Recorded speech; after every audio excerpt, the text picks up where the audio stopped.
We owe your dad just the greatest thanks that you are anchored by conviction and truth. Because what you would be otherwise, man. It would be so bad. Y'all would know, actually, because there'd be a Netflix documentary about it.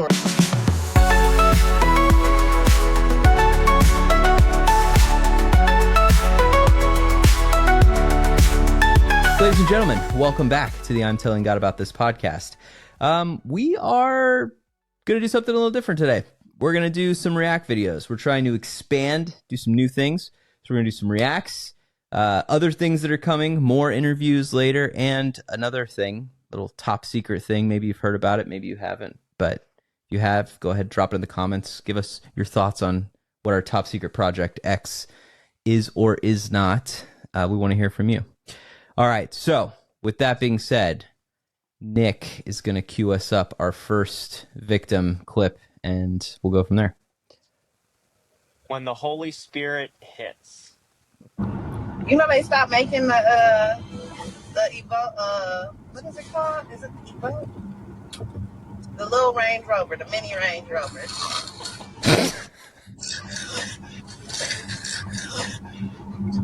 You with us? What's wrong with you? That's my favorite part. This is more me trying to hold it together while any Pentecostal. You know I like my lemonade full time. What do you put in it? Pentecostal in the pew. You want all that? Oh my gosh. What was it? What was he?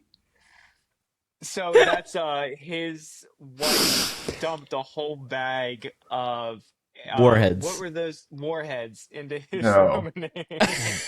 Just citric acid, basically. Just straight Which is citric- ridiculous to do to lemonade, because lemonade starts out super sour. You add a bunch of sugar to balance it out, and then she just dosed it with a bunch more citric acid. That's just extra steps, guys. You It's can like bad just theology. buy citric acid in powder form. It's like church tradition, it's just heresy with extra steps. Anyway. This is the part where you make your liberal comment, Tim. Yeah, Yeah. dude. Yeah, anyway. I promised I I'm wouldn't just do kidding. that We're to not you. I'm not gonna- anti-church tradition here, Oh my gosh. All right, pull up. Oh, you're not the- anti-church when I was- tradition? I want to clip that into a short, because I'm going to reference that later. You When I was can. when I was sitting down with two of our fans last night, they were like, "Dude, I want to know what the denominations are of you guys. What's present?" And it was just funny because he was like trying to, like, as a listener, dissect where we were. And I was like, yeah, Anderson kind of came from a Pentecostal background and is now, like, I think going to like a Baptist or non-denom church. And it was funny because he was like, oh, I can see that. And Tim definitely reformed. And like, he's got to be going to a Presbyterian church. That's the funniest thing, is like, not at all. It's just like, dude, do you know how hard it is? Do you know how hard it is to appreciate high liturgy, okay? Not be Reformed or, Anglican or something like that, and also try to find a church with, like, decent theology and doctrine? Like, that's almost an impossible mode challenge. There we go. There, by the grace of God, we go. No, I completely agree. I think that's exactly the problem that we have these days. Absolutely. Which just gave me an idea, actually. We should totally do like denomination Jeopardy or something like that. Like That's a great like theology idea. Jeopardy. It's like, I'll take guess that modern denomination. heresies for 500, Guess that Alex. denomination. Yeah. Yeah. That's a good idea. Yeah, or like, is this like, it's kind of like two truths and a lie, but it's just things that have been said from the Anglican pulpit, Is it- Which one of these has not been said? Or we could Oh my play gosh. and then there's another game. We got to do another segment, that we've talked about. It's like, is it sin? That would be the good one. It's like, that I would be think you're fun. hung up on that one. I'm not sure how that one's going to go, but we'll see. Is it sin is gonna be awesome. We'll see. That's We'll future see. merch. Comment below. Is it sin? We're gonna do the flow chart anyway. Yeah. Neither here nor there. You All can right. do Reddit as all Pull of the up. source Okay, material so this for that. one's been going around. You've probably seen this. It's been on Which TikTok one are we and talking stuff. about? pull up the one that says day 21, but like just zoom in on it. But don't start it until you get it queued up, because if you guys haven't seen this yet, it's absolutely hilarious. All right, I am. Hold on. Queued. All right, so do you? Yeah. Okay. Here we go. Day 21. Am I playing it? Yep. I mean, that would help me get context, yeah. What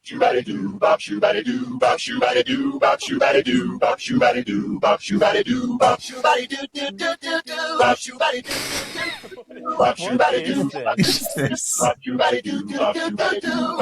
whole of the internet. What parts of the internet are you on? Seriously. It gets better. This is like absurd.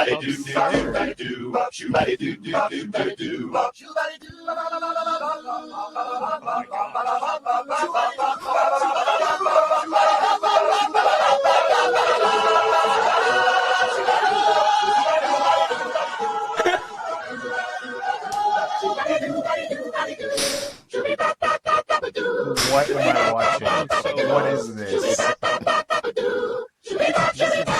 The power of Christ compels you.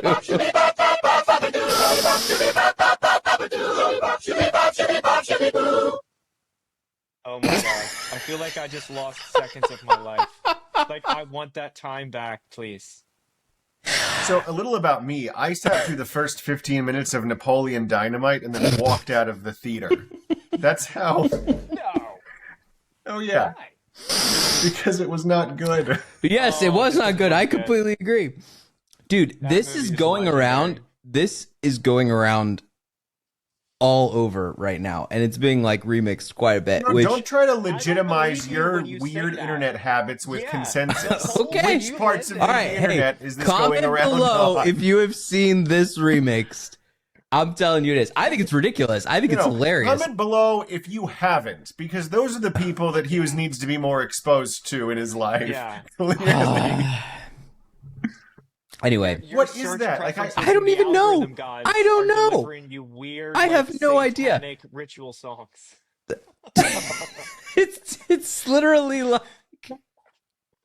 so people have been like cutting the summoning thing and like the baptism thing, and they're like clipping it in with different cuts. I've got to find another one to show you guys. It'll be interesting. But anyway, yeah, it's like No, all I over wish my you feed. said it's literally like, and then you stopped, because there is no serious end to that sentence. What is it I'm literally aware. like? It's See, ridiculous. with Is my shorts point. like that, when they take off, it's like I like a short that's funny or has a point, and it's like I don't even know what the concept was there. So people are taking it for like the summoning. Like one of the ones I saw was like me trying to summon my will to face the day and go to work, and it's like the guys who are doing like the summoning chant and like the guys doing the dance. Pentagram with the No, devil they coming don't cut out but they cut the demon part out. So usually they'll like cut the demon, and it's just the okay. summoning part with like the people, dancing prophetically. And then I've seen a bunch of other ones that have been. I need to find some of the ones of that have been in some of the theology. Dude, you know what it channels makes me I follow. think of? That is like the perfect representation of the classic 90s stereotype of like, you don't play with Ouija boards, son. Yeah. Because this is what happens. when This you is what get happens. You'll start doing shoe bop and conjuring demons and then trying to baptize them. But what was funny is like, I thought that the whole premise is hilarious. It's like this dude is literally just like headbutt baptizing people, and they're, laid back in the river. And then it's like, oh, you think you can Purely save me? And sacrilegious. they bring out like the mongoloid with the giant, head. And he's like, no, I will take him too.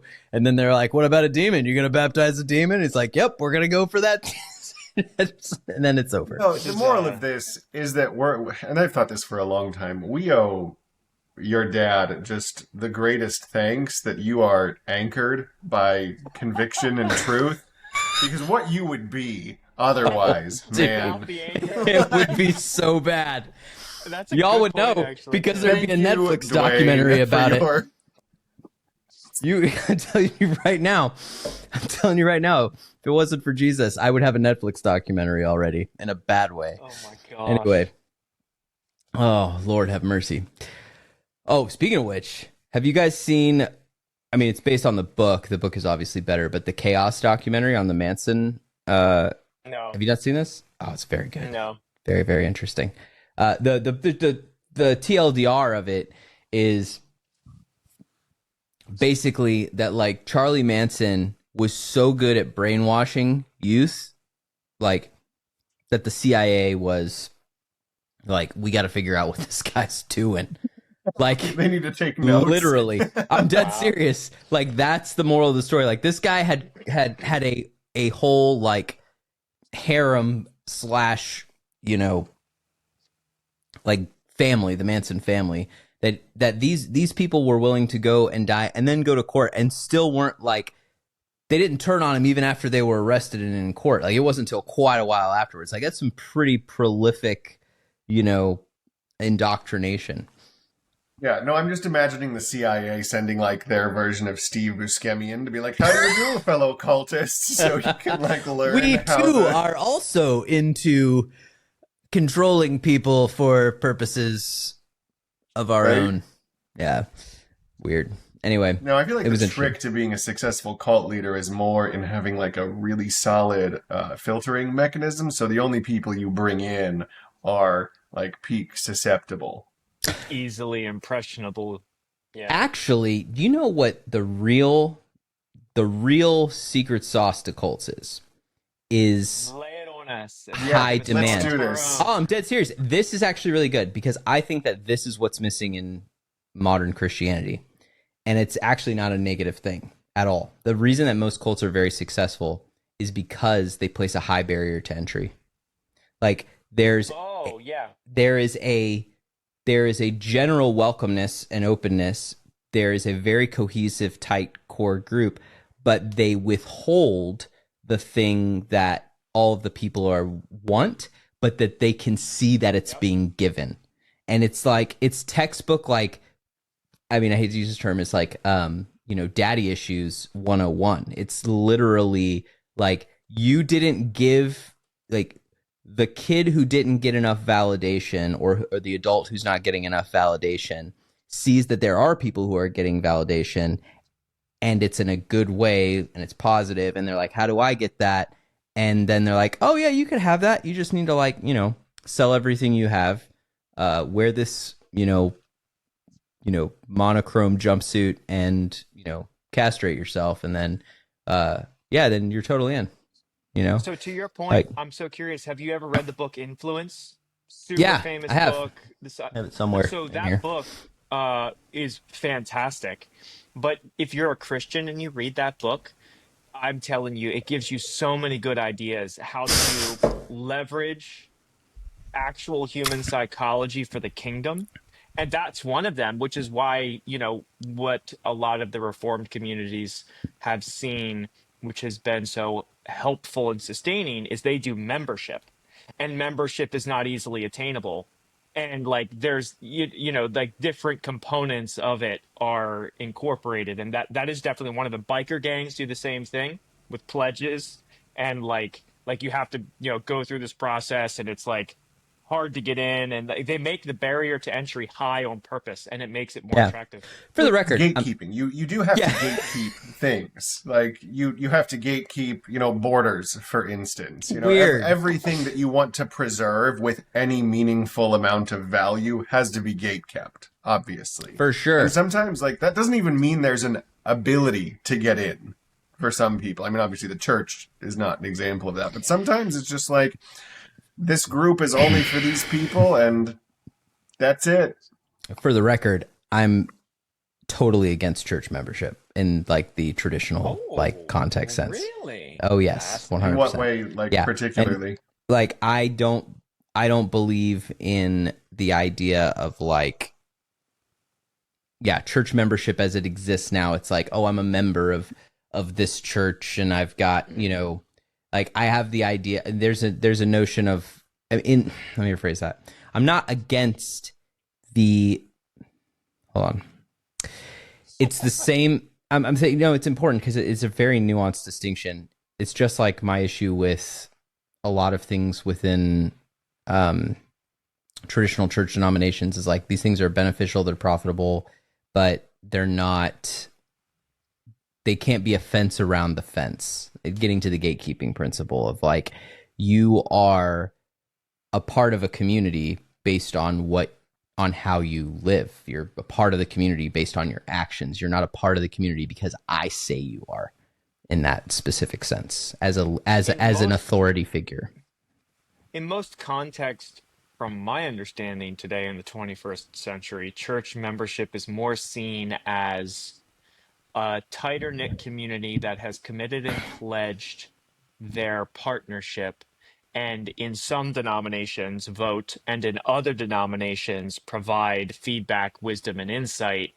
And it's not like you're a better Christian or you can do more things. It's just more of a way of identifying the committed attendees versus the non-committed attendees.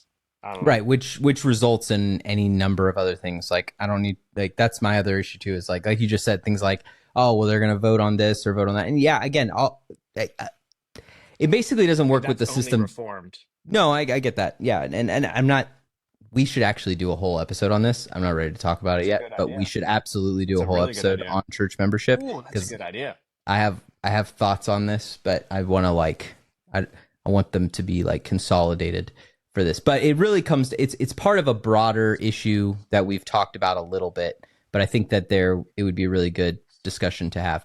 But to bring it back to the other point, what's really the point is it's about a high standard of, like, you're doing it right. Like, to say, like, when we've talked about before, like, hey, what is the standard of a mature Christian?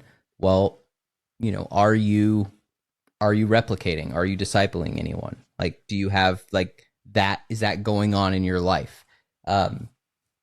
Those types of things where, like, when you show up to people and you say, that's why people like hard preaching.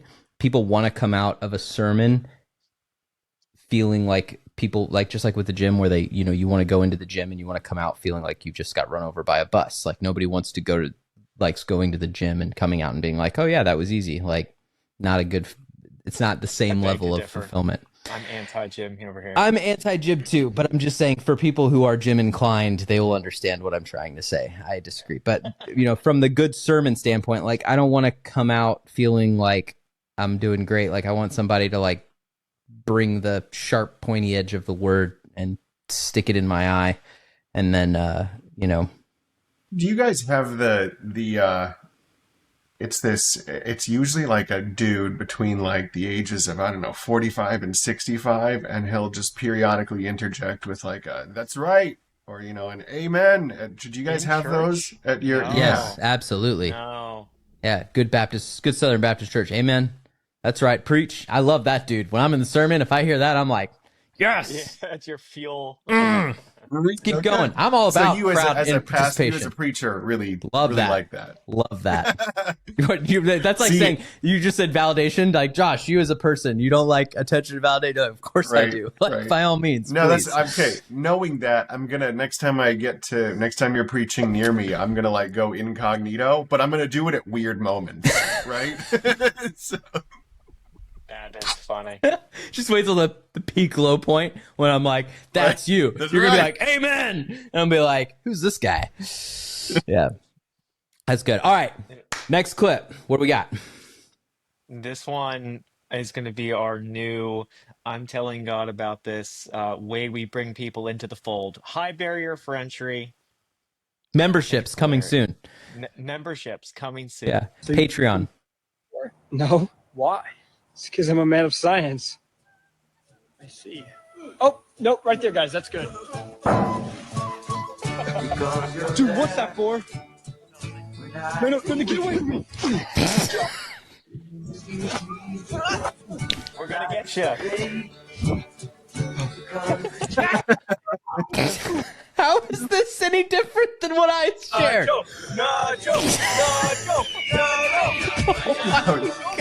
This is an order of magnitude more comprehensible than your fever dream. Congratulations. This is what happens when you subscribe to the I'm Telling God About This Patreon. The luchador masks are perfect because I'm pretty sure that's how like South American Catholicism actually functions. Baptizes. Would you like to be baptized willingly or by force? And it's at night, no less. So we like storm through like the homes in the evening and like. Dude, we need to get to interview someone who like married into like a Catholic, like a really traditional Catholic family, like an Italian or a South American Catholic family, because the anecdotes that they will have, especially if they come from like normal white suburbia, that's dude. The first, that's a good time. Maybe not the first. It might have been the second. The second wedding I ever did was for a couple that were in the Navy with me and Josh, and the wife's family was from Texas, Latin American. They from a Catholic background. We did a Protestant wedding, but it was the weirdest thing. It was my first exposure to being like, oh, you're the pastor. And they were like, oh, father, like padre, they going through this whole thing. And I'm like, oh, this is very interesting. Like, calm down, guys, calm down, But just the cultural distinction of like being introduced into like, there's Catholics and then there's Catholics from South America, like from the culture from that side, or Italy. Italy was also, maybe we could just say Latin Catholics, Roman Catholics. Maybe that's right. We can't say Roman Catholics in general because the Americans kind of ruin it. But like Roman Catholics the world over are different. At some point, we have to stop dunking on the Catholics so hard on this podcast because it's Anderson who's really anti-Catholic. I have a soft spot for the Catholics for most of the same reason I have a soft spot for the Reformed. Not because I think they're right about stuff, but I agree. Like, I hey, and listen, man. if you're here, we love you. We love you. You're wrong about a lot of things, but we love you. Okay. I married a former Catholic. Gosh. My in-laws are Catholic. You know what they're not wrong about? Because we were texting about this. How to build churches. Okay? They are. That's not what they're wrong not about that. wrong You're about. right. They're big. They're beautiful. They're magnificent. They do They're inspire. not wrong about keeping really cool relics. I am pro-relic, personally. Pro-relics. Provided it's in the context authentic, of good theology. We don't like fake relics, right? We need some good provenance. But if we got some good provenance, I'm here for a relic. Shroud of Turin episode. We did. I'll tell you what, I did a wedding recently in a cathedral in Europe here, and it was pretty epic. Like, not gonna lie. When you're standing up there and you're like 1,000-year-old or 800, however many years, that's probably from the 15, it's probably several hundred years old, maybe not 1,000, but very old cathedral. Super cool. And it is inspiring. I've been here in Europe. There is actually, we're going to have my brother on at some point. We're going to do a whole episode on this because my brother and I have talked about this, but there is a balance that we've lost with the purpose of worship and art, like art and worship. And I think building cathedrals and glorifying structures and stuff is kind of lost in that. And there is some good balance and discussion that has to happen with that too, because it's kind of like, okay, well, if you're going to spend money, to commission or to build something like that, like, if you're the leader of that community, that's a hard thing to say. It's like, okay, I could spend. What's the greatest commandment and what's the second greatest commandment? Right. I'm with you. I'm with you. It's tough, but there's balance. I came out It's of not the tough. Protestant There are crafts and priorities. works. So like I'm about like we restored all the old Catholic church building, or not Catholic. Well, yeah, some of them were all the old church buildings in downtown Lynchburg, and like slate roofs, stained glass work, copper. Oh, I love those buildings. Yeah, stone. The Quaker Church on Timberlake. That place is beautiful. Like, and those are young. I mean, by comparison, I'm just saying, like, I'm all about it, but it's different appreciating it as a parishioner or somebody who comes in. And I think often about, like, what would it be like to be one of the craftspeople, the laborers who are making it, what's their mentality? Some of them were built by people who didn't have a choice. They were going to build them anyway. And and some people who did have choices. And then there's also like I said, if you're the religious leader, it's like you're accountable for kind of what you did with what was given to you. I'm not saying it's tough. Anyway, it's going to be a good conversation. That's to come. That would be a really good conversation. I would be there for that one. Yeah, I think that's going to be a good one. Maybe we could do it live from the Vatican, and you guys could just all come out, and we could just go do it there. If you want us to do that episode at the Vatican, please, for the love of God, subscribe to this channel so that YouTube can pay us to do it. Hang out with the next pope, because if you've seen the news, our current one has not yet passed, but is the world, obviously. Hey, stop. I'm gonna get a pope hat just for that. I'm gonna wear it on this podcast. I want a pope hat. I'm gonna get one, and I'm gonna wear it. No, I'm kidding. We love guys. Vatican, comment below. If you're Catholic, comment below. We love you all here. We love you too. We do. Just our thick next skin. Short is about to further back the Catholic Church. And on that note, let's cue this bad boy up. Oh my goodness! Wait, start from the beginning. Scroll back. All right, hold on. All right, this is where it may not. Hold on. I'm gonna Get have there. to reset it. The first 4 seconds of this already have me keyed up. So Oh, I know. That's what I'm saying. So right when you were about to say we love our Catholic brethren, the real question here is for you, if you are Catholic, do you love us? This is what I want to know. We only have so much technological capabilities here, but here's what we got. So, all right, here we go. Read it. The Protestants do not have the priesthood, which means they do not have the divine presence of the Eucharist in their churches. Their churches are not the dwelling place of God. They do not have the sacrament of confession, so they do not have the forgiveness of their sins through that sacrament. Has this guy read a Bible? We have is a Bible study. Well, maybe you should have a Bible study and you know that none of that is correct. Gosh. What kind of a self-own is that? Well, all they know is the Bible. Well, if you had read the Bible, you would know that where 3 or 2 or more are gathered in my name, there am I among them. Oh my gosh. 2 Timothy 3:16 and 17. All scripture is God breathed and is useful for teaching, rebuking, correcting, and training the man of righteousness for every good work. There are so many simple, straightforward scriptures that contradict virtually every single statement he said there. But you know what? Good for him for saying the quiet part out loud, because here's the thing. I do know many Catholic priests. So before you get on here and be like, Josh, you need to talk to my priest, Father so-and-so. He'll tell you all about it. You just haven't met the right priest. Listen to me. I work with many Catholic priests, and every single one of them says the same thing. That's not what we really believe. No. No, Christ is the privileged route to salvation, or Christianity is the privileged route to salvation. Oh, the thief on the cross. None of these things are really necessary, but really, your theology, this dude's batting 1,000. That's what you actually believe. So if you heard that and you're like, I don't know if I believe that. Well, then come on over. Water's fine over here. We got lots of theology bring here your that Catholic works. architects, and we'll do it up nicely. Yeah. Guys, we can make Protestantism so much cooler if you guys would come over our side. Really. That's all Luther really wanted, Just wanted to make change, and we could be one holy Catholic church. Google Catholic, and you'll understand why that makes sense. All right, moving on. Do we have anything else? Well, I mean, at the moment, no, but it's, all right. Yeah. Crazy, right?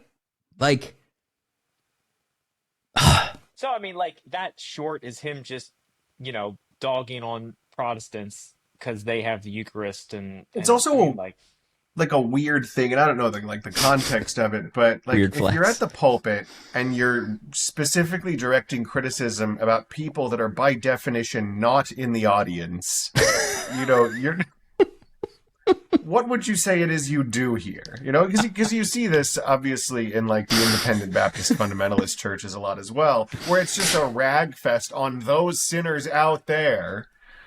It's like, yeah, which is why we love. If you are Catholic, please comment. Like, I would love to know that we have Catholic followers, despite how much we dunk on your theology sometimes, because we do love you. And I've said this before, like, it's like sports, right? I'm not really into sports ball, but I have it on good authority from people who do like sports that, you know, you walk into a room, you see somebody else, they're into sports, you're into sports, like, you guys are on the same team, right? And then the next thing you want to know is what team that person follows. And you guys could follow different teams. You could have rivalry, but you know what? It's you sports people against the other people in the room if things, you know, go sideways. And that's how I view it. You know, it's like, yes, you know, just because I have disagreements with your theology and it's fun to point them out does not mean that I don't love you. And it doesn't mean that you're not on the same team. Yeah, and I'll even go a step further, because I feel more denominational kinship with, say, like the Reformed or, you know, certain Catholics than I do with progressive Baptists whose true religion is progressive liberalism, right? Like, yeah. You know, I would rather argue about how many angels can dance on the head of a pin with the Catholic than argue about, you know, gay clergy with Beth Moore or whatever. I have no idea what she believes about gay clergy, but she's going to be there in 10 years. I guarantee it. Yes, I agree. But I saw that and I was just like, dude, that is brutal. Anyway, so if you enjoyed this, and you would like us to do more of these, I have a last minute teaser. Ooh. Here's a Hail Mary last minute one that I'm here for it. Leave a clue for a future exciting episode. And we are off. Oh, mentioned in the Bible are shrouded in mystery. Initially referenced in Genesis, they are depicted as the offspring of the sons of God and the daughters of men, possibly implying a union between heavenly beings and humans. Described as heroes of old, men of renown, their true nature remains a topic of debate, with interpretations ranging from giants to powerful warriors. The intrigue deepens in the Book of Numbers, where the Nephilim are mentioned again, post-flood, leading to speculation about their survival. Yeah, that was boring. I'm pretty sure this is just Attack of the Titans. Or Attack on Titan. Which, that's what made Attack on Titan so awesome. The most recent episode of the House of David, when they did the shot of the Nephilim that was like jacked with the wings, see if we could find that. That was nasty cool. With the wings? Yeah. I don't think I've seen this episode. They took some creative yet. liberties. This is what happens when you use AI. I'm here for it. It's stylistic. We're gonna have to do a whole bit on just the opening intro. Actually, you know what? Why not? Just pull up the intro. They added wings, but they couldn't CGI a sixth finger. I know. And double rows of teeth. What's up with that? We need 6 fingers, 6 toes, double rows of teeth. Let's go. Yeah, I forgot about the double rows of teeth. Yeah. Yeah. Which, by the way, if you read Frank Peretti's books, the kids once, I don't remember what that was. We got to do that. We're gonna do a whole thing, by the way, on kids literature. That's coming up soon. We're going to do that as well. We got some really cool stuff lined up on that. All right, let's see this. Here we go. The angels of heaven sought after the eternal throne. They rose in defiance, but were defeated. That's not in the Bible or in Enoch, for the record. These angels, while some claim it as legend, others say it is true, born unto man. Jews didn't believe this either. Beautiful daughters. Some angels saw them and found themselves filled with craven desire. Leader Shemazah. That's in Enoch. Choose wives from the daughters of men, and let us beget for ourselves children. Well, they're showing that's supposed to be a watcher, not a Nephilim. Yeah, that's a watcher. That's right. Something other than sons of men. Have you even read Enoch? Like, you're gonna get homework from Hughes if you make mistakes like that. How have you not read Enoch yet? Oh my gosh, Nick, we got to work on that. Was the sire. See, look at what you've done. Now he's going to feel compelled to explain it to you. No, I'm not. I'm not going to do it here. We're going to do it in another episode. All right, pause. First thing in this. That was a sick intro. For that I episode. completely agree, and I was super stoked to see it, and I was even stoked that they actually used the right names, because like, so Simjaza is who's named in Enoch, talking about the Watchers, right, the leader of the angels. But just so everyone understands, and if you don't believe me, go look it up in your Bibles and then Everyone comment in the understands. No one section. understands. No, here's the thing. Every single one of us was taught in Sunday school that there was some kind of angelic rebellion in heaven, and a third of the angels rebelled, led by Lucifer, to overthrow God, and then they were all cast down. That is not in the Bible. It is not. Continued. If you think it's in the Bible, leave a comment below. Yeah. The Tombs of Anak. That was the Peretti Tombs of novel Anak. that- Dude, yeah. we are so doing kids. Listen, we're going to do kids book review. It's going to be awesome. Oh, that will be fun. We got some authors lined up to talk with. It's going to be sick. It might even be sooner than you think. But we're going to do a Nephilim episode. That's for sure happening. We'll talk more in depth. We're going to do a recap episode on like a bookend episode on House of David once that wraps up. And It got confirmed. Did you see that? oh yeah, of course. I'm not surprised I mean, at all. if they did a season 2 of the Rings of Power, come on. Ah! Frank Peretti is still alive. I know. Here's an interesting thing. I know the founder of the House of David. If we get enough likes and subscribes on this, we might actually get him to come on. So if you are still here and you are still listening, we could get the creator of the House of David to possibly join us for an episode. So We would like that. We would really need like your that. help. And if you know somebody who you think we should talk to or have on, please connect us. We would love to hear that. We would love to do that. We're really excited about doing interviews this year, and a couple other interesting things. So yeah, drop the comments, like and subscribe. We know a lot of you guys are watching and still haven't subscribed yet, so please do that. And also, don't forget, we are in audio form everywhere you get podcasts. So if you are on Spotify or Apple Podcasts or Google Podcasts or whatever else weird software exists, we're there. So if you want to just listen, by all means, go and check that out as well. Shout out to the weird places. We got people in like Colombia and Zimbabwe. I saw a bunch of other stuff this week. So, hey, and whoever is in Singapore who's listening to us, please drop a line in the comments. I want to know who you are. If you are still here at this episode and listening, let us know where you're listening from. That'd be It's super fun. probably to see. just people with ExpressVPN. I mean, That could be the case. That would be interesting. That could be the case. All right, we're not sponsored by ExpressVPN, but we're open to it. So hit us up. Anyway, until next time, thanks for tuning in.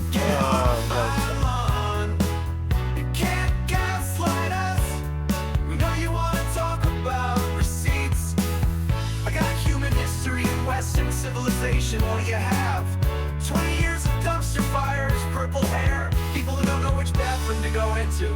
Get off my lawn.